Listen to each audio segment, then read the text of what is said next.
11 каналы күн жыйынтыгын чыгарат. Бүгүн баш жаңылыктарда. Кабулда соңку 1 суткада 4 жардыруу болуп, кеминде 30дай адам каза тапты. Орус президенти Путин Өзбекстанга барып, маркум Ислам Каримовду эскерди. Ал арада Өзбекстанда премьер-министр Шавкат Мирзиеевдин президент болушуна каршы нааразычылык акциясы өттү. Кыргызстанда дүйнөлүк көчмөндөр оюну уланууда. Бүгүн куш салуу менен ат чабыш оюндары боюнча мелдештер өтүүдө.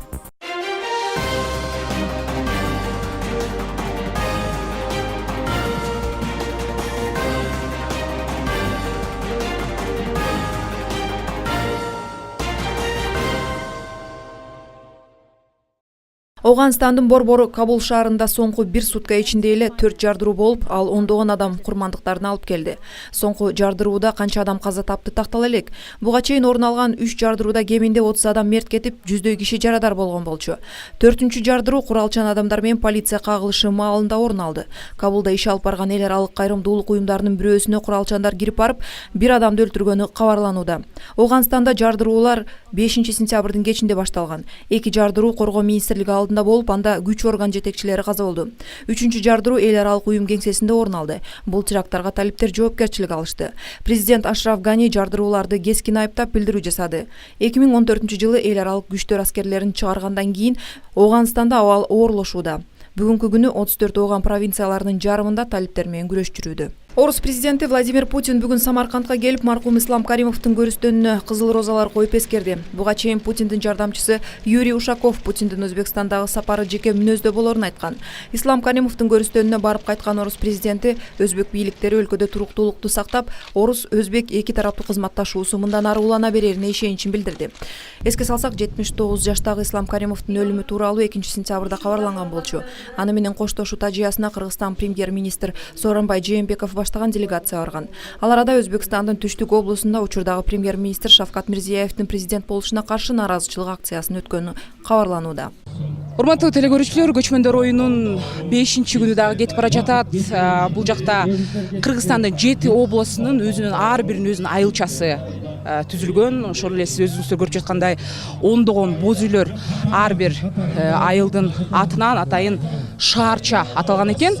Өзүңүздөр көрүп жаткандай азыр биз Ош шаары деп аталган ордонун өзүндө турабыз. Бул жерде өзүңүздөр көрүп жаткандай Кыргыздын не деген гана улуттук оюндары өтүп жаткан жок. Өзүңүздөр көрүп жаткандай оп майдадан баштап ошол эле жылкычылардын ыры дегендей, ошол эле чүкө атуу, кыз куумай, селкинчек тепмей өңдүү оюн зооктор көрсөтүп жатат. Сиздер менен кошо азыр Ош шаары деп аталган ушул айылчанын өзүнө кирип, ал жакта болуп жаткан Кыргыздын оюндары, ошондой эле салт санаасын өз көзүбүз менен көрмөкчүбүз. Кеттик анда. Ажайып жердин, тавазалуу элдин, миң бир түн жамагынын мекени, айылкы перс дөөлөтүнүн өкүлү. Атам замандан бери өзүн көчмөн калкмын деп өзүн эсептеген элдердин өкүлдөрү бүгүнкү ар бир өзүнүн маданиятын көрсөтүп жаткан убагы. Өзүңүздөр көргөндөй, бул атайын түзүлгөн кичинекей шаарчада өзүнүн буюм тайымдары, тетиги 6-7 кылымда колдонгон ошол буюм тайымдарын көрсөтүп, атайын чоң базар кылып дагы уюштурушкан экен. Бул жерде ырчы чооручулардан баштап төкмө акындарды да көрүп турабыз. Айналайындай карындаш ушинтип тааныта бер дүйнөгө Кыргыздын ошол өнөрүн. Эмиң ой жакшылык болсун ылайым, алдыда далай кутман бар, ошону чоң көрөлүң. Бул кичинекей шаарчада шырдактан баштап ала кийиз ошол эле бул жакта ийрип отурган Айшапаны дагы жолуктурдук. Атайын Оштон келген. Бул дагы Кыргыздын өтө баалуу салтынын бири деп ошол келген конокторго шырдак кандай жасалат, ала кийиз кандай, бул ийриген экенин түшүндүргүсү келген. Ийриген жиптерибиз байыркыдан чоң энелерибиз ийриген. Бул жазгы койдун жазгы жүнүнөн ийрилет. Эми өйдө карап созосун. Сен ошону эле биз созосун. Эми өзүңө карап тарт ийикти, өзүңө карап тарт. Өзүңө карап тарт. Анеке. Көрдүңбү? Ана Кыргыздын кыздары. Менче бир 15 жолу да кайталап анан үйрөнсө туура болот болуш керек, дароо эле үйрөн. Мында Кыргызда мындай макал бар, кызым. Иш оңой ийик, аш оңой атала дейт. Бир башта үйрөнүп аласың. ошол көчмөн элдин күнүмдүк жашоосундай бирден бир эң керектүү буюмдардын бири бул жаргылчак болсо керек. Данды мынанын ортосуна салыш керек. Ортосуна салган. Данды ортосуна салган. Бул жагынан талкаланып чыга берген да мындай.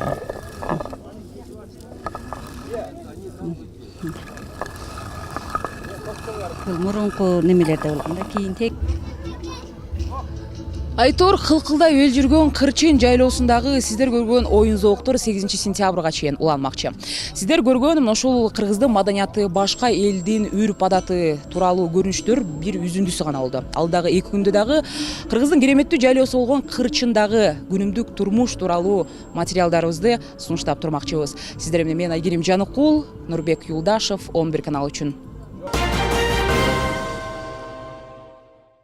Бүгүн дүйнөлүк көчмөндөр оюндарынын алкагында 10 чакты спорт түрлөрү боюнча жарыштар өтүүдө. Алардын ичинде ат оюндары, алыш жана улуттук түрк аба күрөшү аттуу биринчиликтер орун алды. Андан сырткары ордо, жөө жана атчан жаа атуу, тайган жарыш, тогуз коргол жана мангала улуттук оюндарында спортчулар күч сынашты. Азербайжан улуттук güleş күрөшүнүн жарышуусунда Кыргызстан курама командасы 2 күмүш жана 2 коло медалына ээ болушту. Ал эми алтын медальдар Азербайжан спортчуларына ыйгарылды. Кырчын капчыгайда оюндарсыз калган жок. Бул жерде бүркүт салуу, далба ойнотуу кыргыз улуттук оюндары өтүп, кыргыз спортчулары 2 алтын медалын жеңип алышты. Интеллектуалдык тогуз коргол оюндарынын алгачкы жарышында 4 кыргыз спортчу кийинки раундка өттү. Көчмөндөр оюндарынын 4-чү күнүнүн жыйынтыгы боюнча Кыргызстан курамасы 4-чү орунду ээлеп келүүдө. Тизмени 10 алтын медали менен Орусия баштап келатат. Ал эми 2 жана 3 орундарга 4төн медаль жеңип алган Казакстан жана Азербайжан мамлекеттери ээлик кылууда. Бирок Кыргызстан курама командасы жалпы эсеп менен 24 медальга ээ болуп, 1 орунда. Эске алсак, эртең 7-сентябрда ат чабыш, жорго салыш, кунан чабыш, мангала жана тогуз коргол аттуу оюндарынын жарышуусу өтөт. Көк бөрү биринчилигинин жыйынтыктоочу оюндарында 3 орунга Башкортостан менен Кытай беттешет. Ошол эле оюндун финалдык жолугушуусунда алтын медаль үчүн Кыргызстан жана Казакстан курамалары күч сынашат. 11 каналында жаңылыктар, бир нече мүнөттөрдөн кийин бул кабарлар тууралуу кенен мазмунда тааныша аласыздар. Үңкүртөдө кармалган 4 кыргызстандык бошотула элек. Вице-премьер Жеңиш Разаков билдиргендей, кыргызстандыктарга өзбек тарап жактоочуларды да киргизбей жатат. Москвада басмаканада тирүүлөй күйүп кеткен 14 кыргызстандык кыздын жакындарына Орусия тараптан кунагы маселеси чечиле элек. Кыргызстан Филиппин жолдоштук футболдук курамалары бүгүн Бишкекте беттешет. Оюн акыл эси тарабынан мүмкүнчүлүгү чектелген балдарга арналууда. Өзбекстандагы мыйзамсыз кармалгандар 4 кыргызстандык бошотула элек. Вице-премьер-министр Жеңиш Разаков Үңкүртөдө кармалган кыргызстандыктарга Өзбекстан жактоочу киргизбей жаткандыгын айтты. Разаков ошондой эле Генштабта бул маселе боюнча өкмөттүн жыйын өткөнүн ачыктады. Буга чейин Тышкы иштер министрлиги Өзбек элчисине нааразылык ноктасын тапшырган. Үңкүртөдө 4 кыргызстандыкты Өзбек ички иштер министрлигинин өкүлдөрү 22 августта кармап кетишкен. Бүгүн ошондой эле Коргоо кеңешинин катчысы Темир Жумакадыров президент Атамбаевдин кабыл алуусунда болуп, бул маселе боюнча маалымат берди. Президент мыйзам чегинде чек аралардын бүтүндүгүн, жарандардын коопсуздугун камсыздоо үчүн коюлган тапшырмаларды так аткаруу керектигин айтты. Бүгүн Кыргыз Республикасынын өзгөчө кырдаалдар министри Кубатбек Боронов Орусиядагы өрттөн кыргыз жарандардын куткарууга жардам көрсөткөн Юрий Лугвинге анын аткарган эрдиги үчүн сыйлык ыйгарды. Иш-чаранын жүрүшүндө министр ошондой эле анын тайманбастыгына баа берип, ыраазычылык билдирди. Орусиянын жараны Юрий Лугвин өрттөнүп жаткан басмакананын жанында болгон. Тили жок жоонун жалындап күйүп жатканына карабай, Юрий өрт өчүрүүчүлөр менен биргеликте басмакананын ичиндеги кызматкерлерди куткарууга бел байлаган. Өрттөн адамдарды куткарууга жардам берген Юрий менен чогуу кыргызстандыктар дагы болгон. Алар Азамат Акматов, Адыл Шакиров, Азизбек Абдыгапар уулу, Мамат Сабыр Алимбек уулу жана Таалайбек Марип уулу. Кыргызстандыктар өз өмүрлөрүн тобокелге салуу менен жалындап күйүп жаткан басмакананын ичинен кыздарды алып чыгышкан. Бирок аларга дагы тиешелүү органдар тарабынан сыйлыктар берилгендиги тууралуу маселе азырынча көмүскөдө калгандай. Ал эми өзгөчө кырдаалдар министрлиги алардын баардыгын учурда издеп жатышканын айтышты. Качан гана алар табылгандан кийин сыйлыктарын беришерин кошумчалашты. Ошондой эле биз ошол Россияда 24 августта дагы биздин өзүбүздүн жарандарыбыз дагы куткаруу иш-чараларына жардам берген. Алар дагы бир топ чоң мындайча айтканда өзүнүн эрдигинде көрсөтө алышты. Бул биздин жарандарды дагы албетте сыйлаганга да биз мерчемдеп жатабыз. Биз учурда азыр биздин тиешелүү кызматкерлер бул истинде иштеп жатышат. Адыл Шакиров учурда Орусияда эмгектенет. Анын айтымында ал ушул каргашалуу күндү көзүнө жаш алуу менен эстейт. Анын айтымында ал эрдик деле кылган эмес, болгону адамдык милдетин аткарган. Биздин чыгармачыл топ Адыл Орусияда болгонуна байланыштуу араң гана 2 күн дегенде анын телефон номерин таап, анан байланышка чыгуу мүмкүнчүлүгүн табышты. Мен ошо жумушка барганда ошо жанатка ошо көрдүм, ошо паника болуп аткан баягыда. Кичине корктум, бирок сактап калыш керек болду да. Как-то билбейм, өзүмдү азыр айтып бере албайм да. Эске сала кетсек, ушул жылдын 27 август күнү Москва шаарынын аймагында жайгашкан басмакананын бири өрттөнүп, 17 кыздардын өмүрүн алып кеткен. Алардын 14-ü кыргызстандыктар болгон. Ал эми каза болгон кыргыз жарандарынын сөөктөрү Кыргызстанга алынып келинип жерге берилди. Саламатсызбы, Азамат мырза. Биз бул биринчи суроо неме болот да, бул Орусиядагы өрт кырсыгынан жабыр калгандардын үй бүлөлөрүнө төлөнчү кунак маселеси боюнча ошол Курчбойдон турат да. Орус тараптагы, Орусия тараптагы өз кезегинде баягы толук кепилдик бере албай жатканы маалымда. Сиз кандай деп ойлойсуз, бул процедура аягы баягы кандай болуп бүтүшү мүмкүн да? Тилекке каршы бул жаман окуя болду. Бирок азыркы учурда ошол үй бүлөлөрүнө жакындарына компенсация төлөө маселеси дагы эки тараптан тең каралып атат. Кыргызстандын мыйзамы боюнча азыркы учурда сөөктөрдүн баары жеткизилгенине байланыштуу дагы төлөнчү компенсация акча көтөрүм пулу бар. Бул боюнча ошол жакындары кайрылуу менен жана тиешелүү документтерди чогулткандан кийин биздин мамлекеттик миграция кызматынын тарабынан төлөнүп берилет. Бирок азыркы учурда мен ойлойм, Кыргызстан тараптан бул жагынан маселе болбойт. Бул жагынан маселе жагы суммасы жагынан болушу мүмкүн. Экинчи тарабы ошол Орусия тараптан төлөп берчү көтөрүм пулу боюнча мен ойлойм, биринчиден Кыргызстандын жараны болгондуктан бул маселени да ошо карап аткандагы ошо бирден бир мисалдан бири, анткени өзлөрүнүн мыйзамында ошондой каралган. Андан сырткары бул ошол мыйзамдуу жана мыйзамсыз иштөө маселеси да каралып келатат. Ошол кандай жагдайда иш жүргүзүшкөн дагы. Анан азыркы учурда акыркы чечим бул ошо Россия тарапта болот болуш керек. Экинчи суроо баягы биздин аял мигранттар чет жакка чыгып атканда өз баягы өмүрлөрүн тобокелге салышат экенде, ага катары эле баягы өздөрү кыргыз жигиттери атаган баягы патриот жигиттер деп видео тасма чыкты эле го баягы. Кордоо меткен видео. Ошол мамлекет тарабынан баягы биздин негизинде ошо мигранттардын укугун коргогон кандайдыр бир программа каралганбы? Бул боюнча мен жалпы негизи миграция багытында биргиликтүү саясат жок. Тилекке каршы ошондой толук кандуу документ азыркы учурга кабыл элек. Тилекке каршы 25 жылдык биздин эгемендүүлүк тарыхыбызда бул эч жакка болчу нерсе болчу. Биз өзүбүз тараптан дагы жыл сайын өзүбүздүн сунуштарыбызды айтып келгенбиз. Айтып кетсек, 3-4 жыл мурунку биздин сунуштаган мамлекеттик программада ошол кыргызстандыктарды колдоо жана консолидациялоо боюнча мамлекеттик программанын альтернативасында биз дагы ошол маселелерди көтөрүп чыкканбыз. Анын ичинде негизгиси эмне, ошол эле укуктарын коргоо жана ошол көптөгөн ушунун ичинен чыккан маселелерди, буга чейин чогулган көйгөйлөрдү да чечүү жолдорун дагы ошол жерде каралып жазылган. Андан сырткары негизгилердин багыттарынын бири болуп ошол сыртка уюштуруу түрүндө биздин мекендештерди жумушка орноштуруу маселеси. Бул эмнени айтат? Бул ошол эле биринчи негизинен ошол тең укуктуулугун ошол жакта жүргөн жарандар менен. Андан сырткары ошол айлык майнасынын кепилдиги, социалдык жактан төлөмдөрдүн кепилдиги, андан сырткары медициналык камсыздоо маселеси дагы бул жерден каралган. Ошонун негизинде биздин мигранттардын көбү мисалы мыйзамсыз түрдө иштеп жүргөн мекендештерибиз ошол көп учурда ошондой зомбулукка, коорлукка кабылганда тиешелүү органдарга кайрылгандан коркушат да. Анткени өзлөрү легалсыз түрдө жүргөндөрүнө байланыштуу ошол кайрылып өзүмдү дагы кичине ошол жерде жабыркап каламбы же өзүмдү кайра депортация кылып коелу деген ойдо көп учурда кайрылбай калышат да.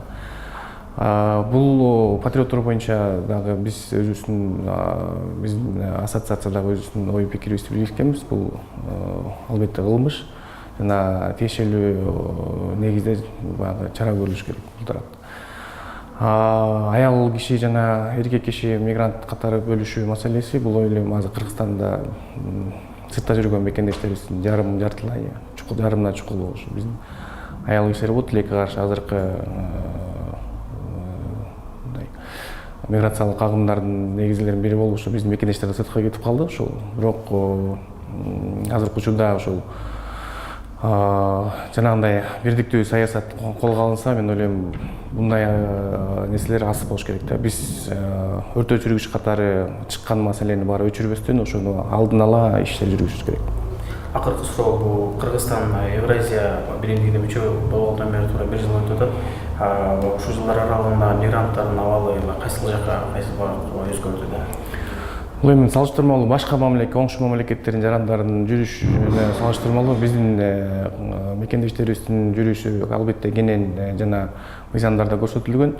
Ошол эле убакта жумушка орношуу маселесинде дагы көптөгөн документтерди чогултпастан келишим негизинде жумушка орношуп кетет. Бирок бул маселени эки тараптуу караш керек. Ошол жумуш берүүчү адам менен жумушка орношуп аткан биздин мекендештердин дагы толук кандуу бири менен баягы сүйлөшүлгөн маселеси, тилекке каршы баягы теневая экономика деп коет, конвертке салып берүү маселеси дагы эле каралып келдит, айлык майына асасын. Ошонун негизинде мына ошол эле акыркы болгон окуяда дагы ошол каза болгон биздин мекендештерибиздин көбү ошондой мыйзамсыз түрдө иштеген, айлык майнасын колго эле алып жүрүшкөн, келишими жок иштешкен. Тилекке каршы ушундайлардан мына чыгып калат да. Анан эгер толук кандуу ошол Евразиянын азырына 1 жылдан ашып өтүп калды, ошол жазылган, кагаз жазылган мыйзамдардын баары ишке ашырылса, мен ойлойм көптөгөн жеңилдиктер болот депчи. Тилекке каршы бул убакыты менен келе атат. Бирок ошол эле учурда ошол Россиянын миграциялык саясатында дагы коюлган бир нече барьерлер да бар. Бул ошол кара тизме маселеси дагы азыркы учурда өтө баягы чоң маселелердин бири болуп турат. Анткени дагы деле ошол миңдеген биздин мекендештер ошол кара тизмесинде жана ошол чыгуу жолдорун дагыдан эле издешип көптөгөн кайрылууларын менен кайрылып атышат да. Ошол эң бир ошол Евразиянын алкагында көтөрүлчү бир маселелердин бири деп айтсам болот кара тизме боюнча. Жана андан сырткары дагы биздин мына буга чейин дагы көптөгөн жылдары биздин өткөзгөн баягы иш-чараларыбызда да айтып келгенбиз. Бул маалымат компаниясы бул ошол эле Кыргызстандын ичинде жана сыртта жүргөн мекендештер арасында бул ошол жүрүм турум боюнча барганда кайсы жерге кайрылыш керек, кандай документтерди толтуруш керек жана мыйзамдарын кандай сактап жүрүш керек деген багытта маалымат компаниясы толук жүргүзүш керек. Бул эмнени айтат? Бул ошол сыртка кетүүнү үгүттөө эмес, бул ошол сыртка барганда өзүң мындай билимдүү, толук кандуу баарын билген адам катары, даяр адам катары барыш керек да. Сизге чоң рахмат, бизге ушул маекке убакыт бөлүп бергениңизге ыраазычылык билдиребиз. Бишкекте ушул тапта футбол боюнча Кыргыз-Филиппин курама командалары беттешип жатат. FIFA рейтинги боюнча Кыргызстан 105-орунда, ал эми филиппиндиктер 134-орунда. Бишкектеги букмекердик компаниялар алдың ала оюндардын жыйынтыгына божомол жасап ийгенге да жетишти. Алардын эсептөөсү боюнча Кыргызстан курамасынын жеңүү коэффициенти 1,63, филиппиндердики 5,3, тең чыгуу мүмкүнчүлүгү 3,64 болот. Футболдук оюн акыл эси жактан мүмкүнчүлүгү чектелген балдарга арналып өткөрүлүп жатат.